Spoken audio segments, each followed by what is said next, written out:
Hey, this is C&D Channel. I'm Chris. This is MMA for you.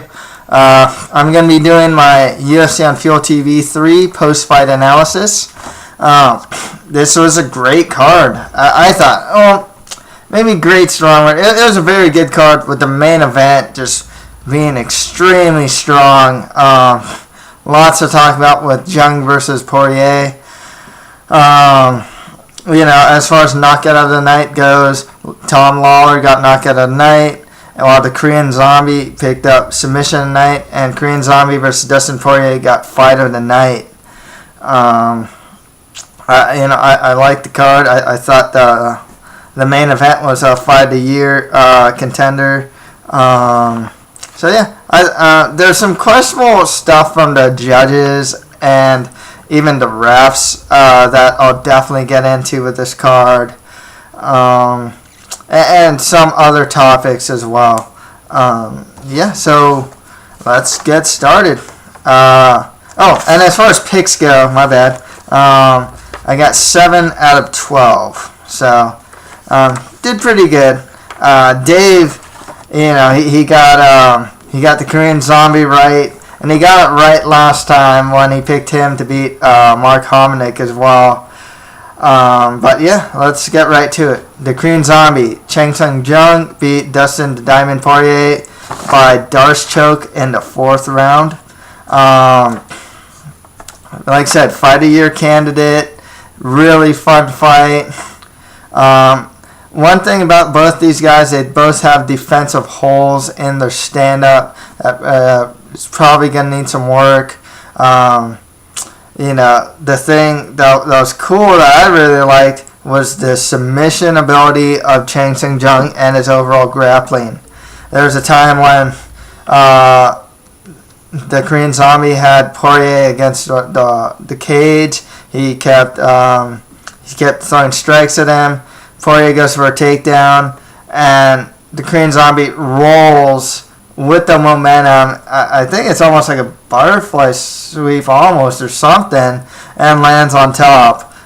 When he was on the ground, on his back, he's throwing up triangle chokes, and transitioning to arm bars. It was just the finishing sequence. Starts with an uppercut, gets him against a cage, starts throwing strikes, knees. Poirier goes for a takedown, gets stuffed, gets sprawled on, Darce choke. Doesn't even tap out, gets choked out. Great stuff from the Korean Zombie here. He's on a 3-fight win streak right now. All of his wins are, they're pretty stellar, to be honest. Twister, and then you have the 7-second knockout against Hominick, and now this Darce choke and this fight of the year candidate against Dustin Poirier. One thing that's really interesting about the Korean Zombie is he's one of the few names in the featherweight division, So, saying that, assuming that Aldo beats Eric Koch, it's going to be Aldo versus the Korean Zombie. And I think there's some intrigue for that fight, even from it seems like even the casual fans know who the Korean Zombie is. He's a really fun fighter. Didn't say much in English, but, I want Jose Aldo is enough, His intentions are clear, and he deserves it, to be perfectly honest. I didn't pick him because I was worried about that when he got knocked out by Roop. It's like, wow, you got knocked out by George Roop? George Roop's a solid fighter, but, it doesn't bode well for you being a high-level fighter.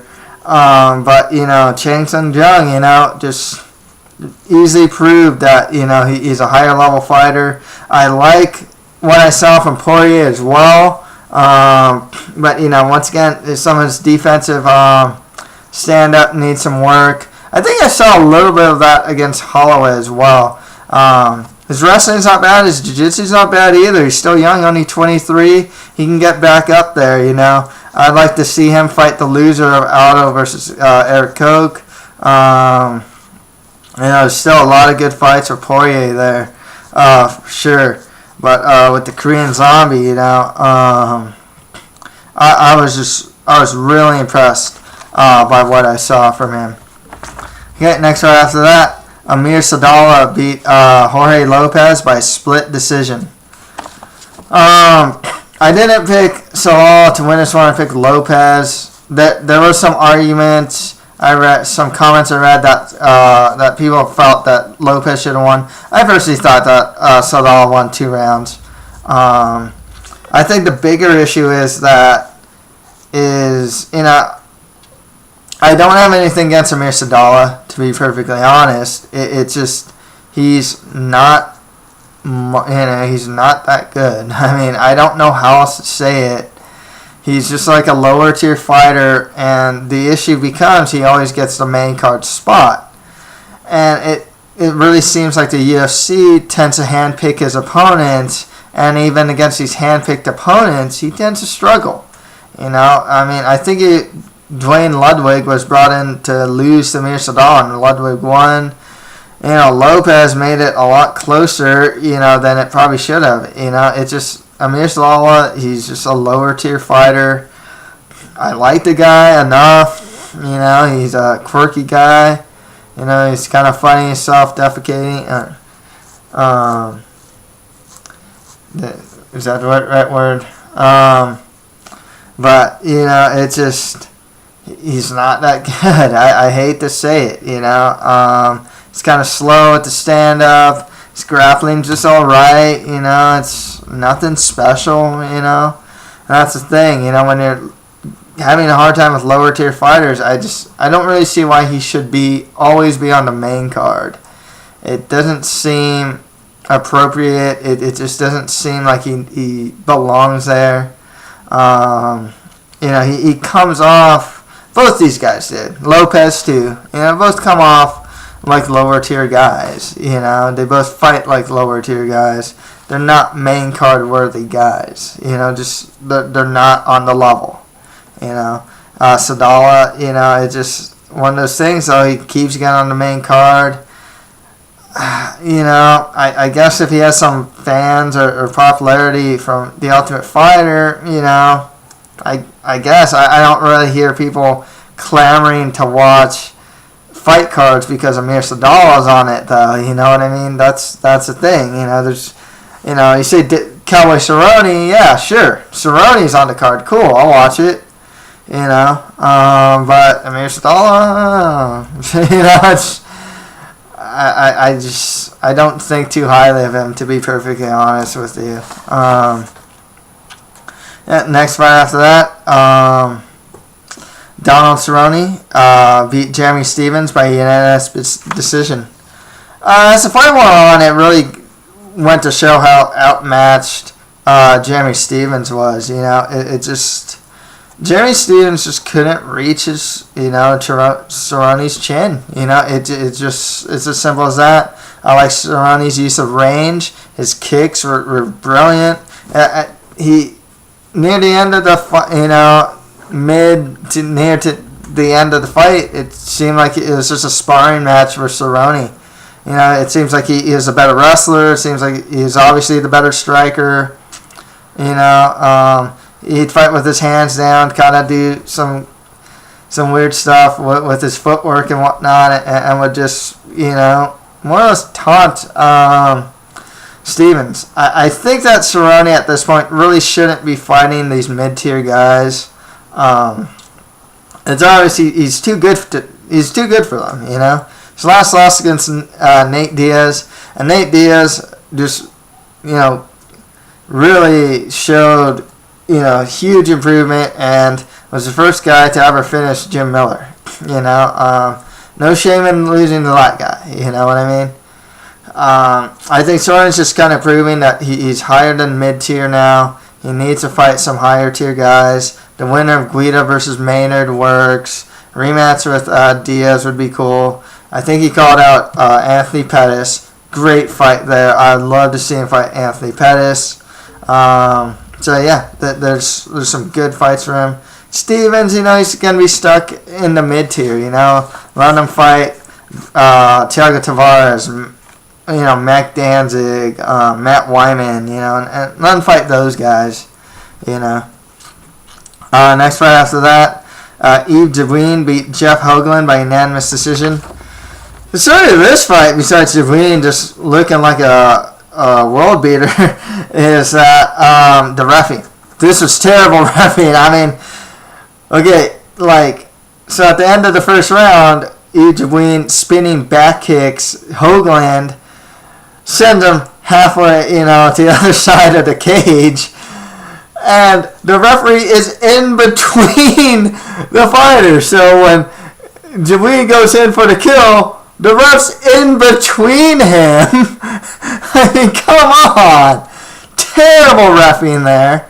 And then, when Jabouin knocks down Hoagland again, sub in the back there, sub in the back there. So it's like, you're being a nuisance to the fight to the point where it's actually affecting the fight. That's not the job of the ref. It's to be as anonymous as possible, but still making great judgment calls. Then he's just out of position, and just inserting himself into the fight. And that's not what a ref is supposed to be doing. To be honest, after some of the ground and pound, I thought the fight should have been stopped. To be fair, it's cool that Hoagland was being resilient and showed a lot of heart, but I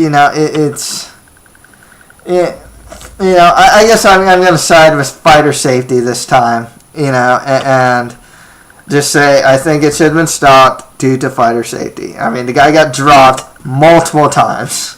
He got hit, ground and pounded, and whatnot. It's not good for his health.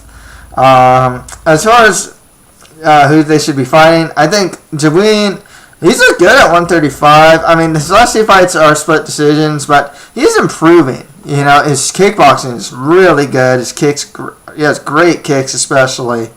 And his grappling game is getting a lot better, I like that when he was on top, Hoagland would throw triangles or something, and he postured up correctly so nothing would happen, It's obvious he's really working on that part of his game, and he really needs to. He's coming on a 3-fight winning streak now. He's probably be fighting Mike Easton. That was his original opponent. I think that's a good fight for him. With Hoagland, just fight more lower tiers of the division. Okay, next fight after that, Igor Prokraik beat Fabio Maldonado by unanimous decision. Scorecards of 30-27 and 2 29-28. I read a lot of comments, and I agree with it, actually, that I think Maldonado should have won. I know a lot of people, Fight Metric included, actually, and I'm not saying this because I picked Maldonado or anything. I really authentically feel that Maldonado did the more damage. Fight Metric showed that he got more power shots in, and I honestly thought he should have won the fight. Both these guys defensively in the stand-up are really bad. They get hit a lot. Of course, Maldonado has a great chin. For Krax, he's actually on a 3-fight win streak now.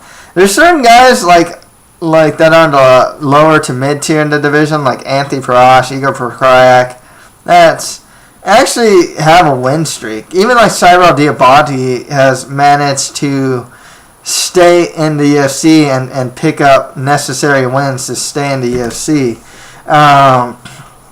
It's really interesting, though. I had to say this, though, as far as the state of the division, though, it honestly doesn't look that good in a sense.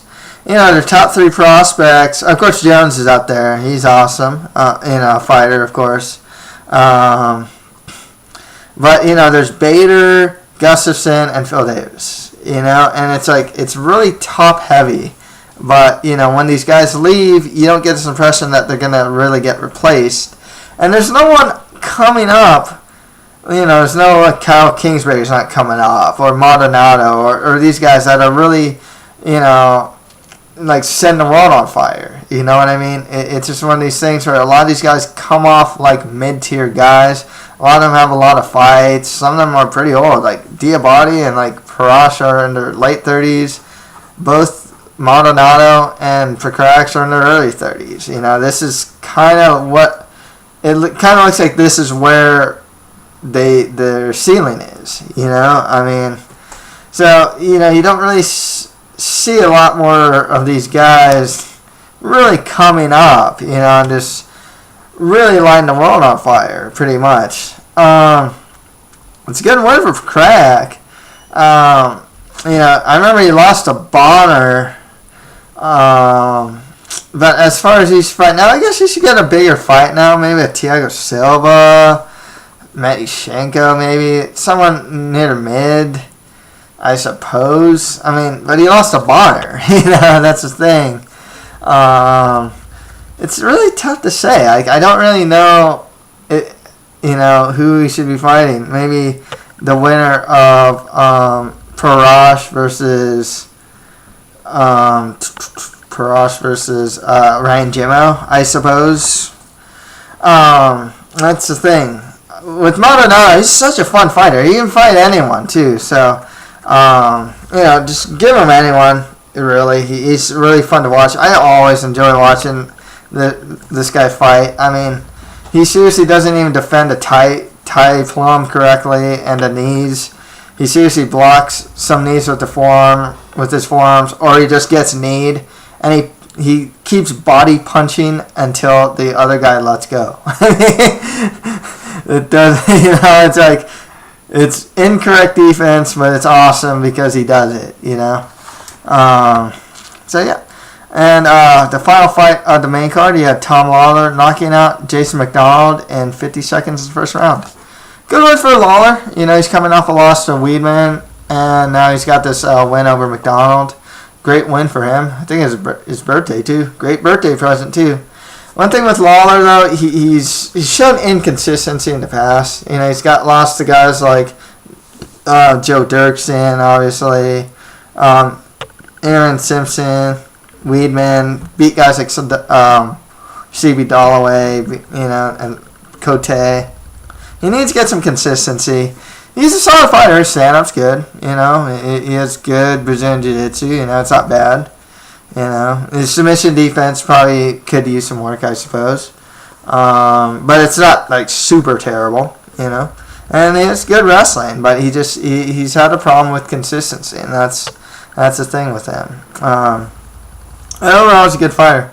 With McDonald, this guy, he gets knocked out or, like, TKO'd. I mean, a good amount of times. He loses by strikes a lot. I don't think he's going to retire, but I kind of think he should, to be perfectly honest.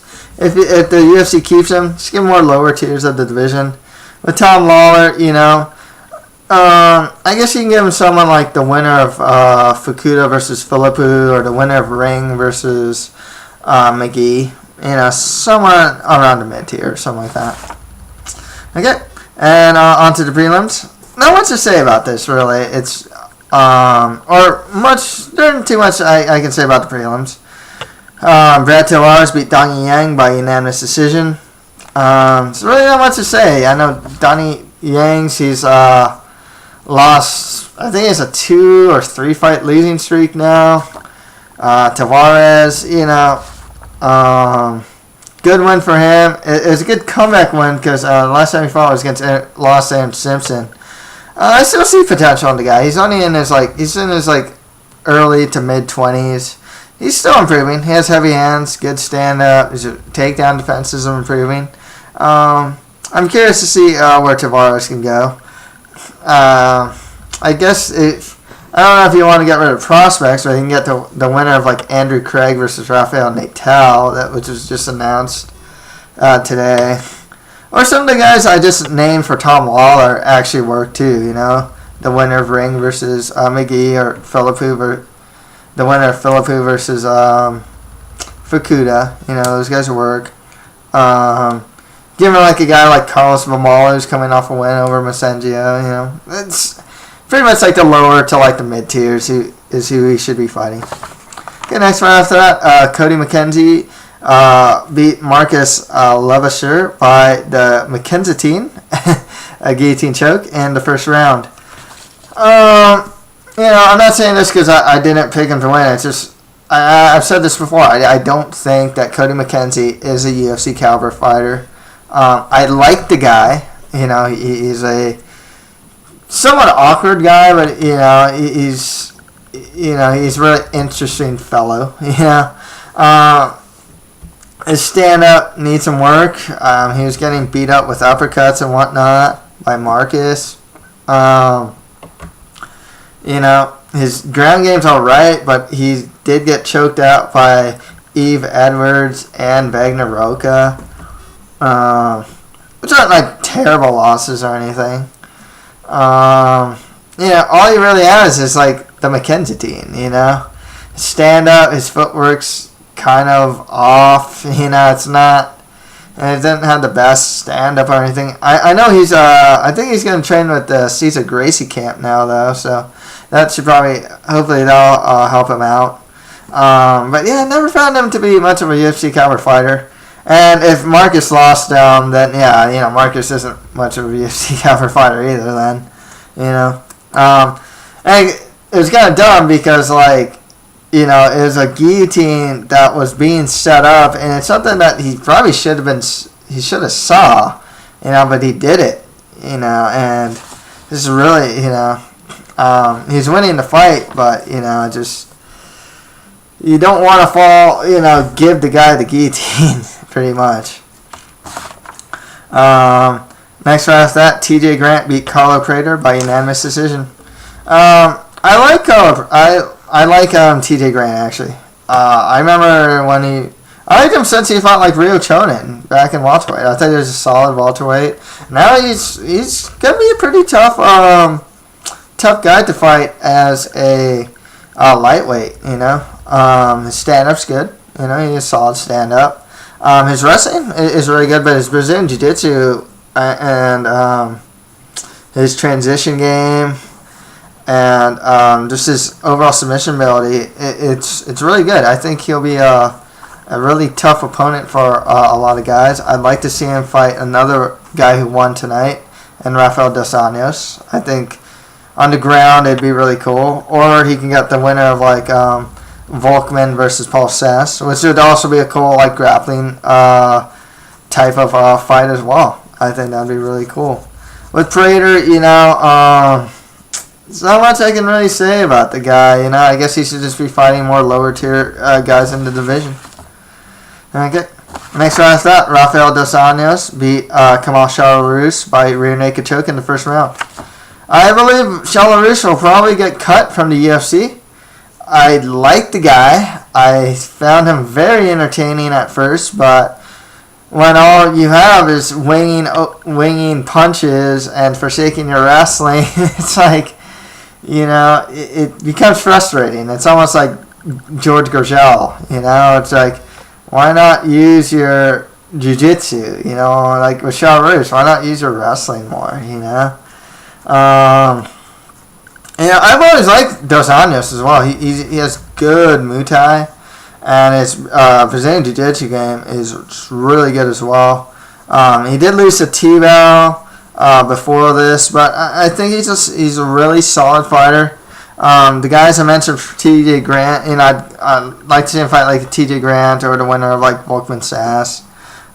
Just because of ground battle, really. I'd really want to see the ground battle and how that turns out. Yeah. That's right, yeah. But otherwise, yeah, good one for Dos Anjos.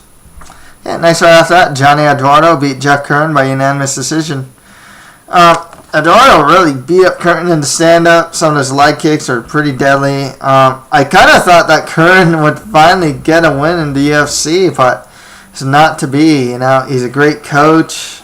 He's a good fighter, really crafty on the ground, but, just a lot of these guys just manage to, I don't know, some people go to the ground with them, but they don't get, submitted.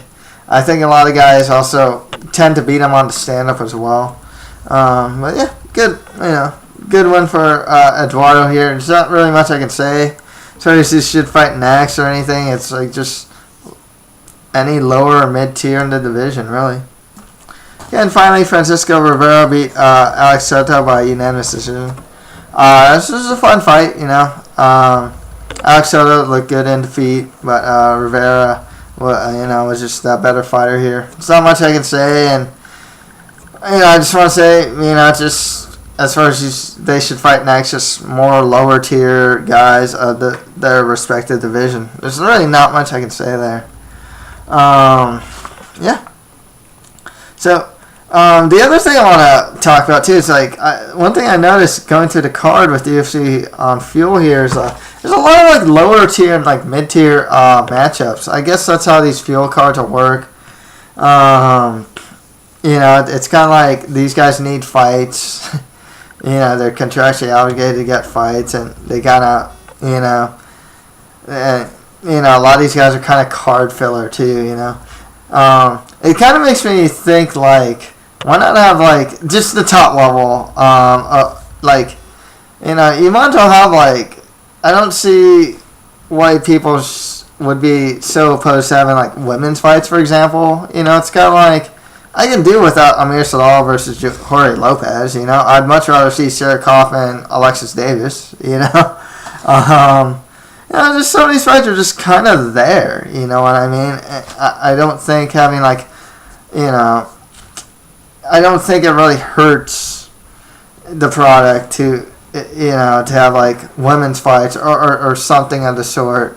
There, it was just a thought that came to my head because it's wow, this card has a lot of lower and mid tier guys. It's a couple to one or two, no, three top guys. You know what I mean? It's it's one of those might as well if you're just gonna have cards with a bunch of lower tier guys. It's a fun card. Don't get me wrong, but it's kind of I don't see how it can hurt.